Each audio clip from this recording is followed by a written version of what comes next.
Nagari Sembilan Jelebu கோலகலாவாங்கில் உள்ள தனது குடும்ப வீட்டில் அடுத்த மாதம் SPM தேர்வு எழுதவிருந்த 17 வயதான பள்ளி மாணவி ஒருவர் பூட்டப்பட்டிருந்த படுக்கை அறையில் கடந்த சனிக்கிழமை நள்ளிரவில் உயிரிழந்த நிலையில் கண்டெடுக்கப்பட்டார்.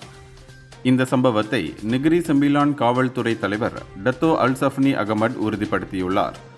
ஜெலுபு மருத்துவமனையில் இருந்து காவல்துறைக்கு தகவல் கிடைத்ததை அடுத்து அதிகாரிகள் நடத்திய விசாரணையில் அறையில் போராடியதற்கான அடையாளங்கள் அல்லது அத்துமீறி நுழைந்ததற்கான தடயங்கள் எதுவும் காணப்படவில்லை. மேலும் எந்த பொருளும் காணாமல் போகவில்லை என்பதும் உறுதி செய்யப்பட்டது. பிரேத பரிசோதனைக்கு பிறகு எந்த குற்ற அம்சங்களும் சம்பந்தப்படவில்லை என்று காவல்துறை முடிவு செய்து இந்த வழக்கை திடீர் மரணம் என வகைப்படுத்தியுள்ளது. இதற்கிடையில் உயிரிழந்த மாணவியின் குடும்பத்தினருக்கு மன உளைச்சலை ஏற்படுத்தும் விதமாக ஆருடங்களை செய்யவோ அல்லது சரிபார்க்கப்படாத தகவல்களை பரப்பவோ வேண்டாம் என்று காவல்துறை தலைவர் பொதுமக்களை வலியுறுத்தியுள்ளார். இந்தியர்களின் இதய குரல் மக்களோசை.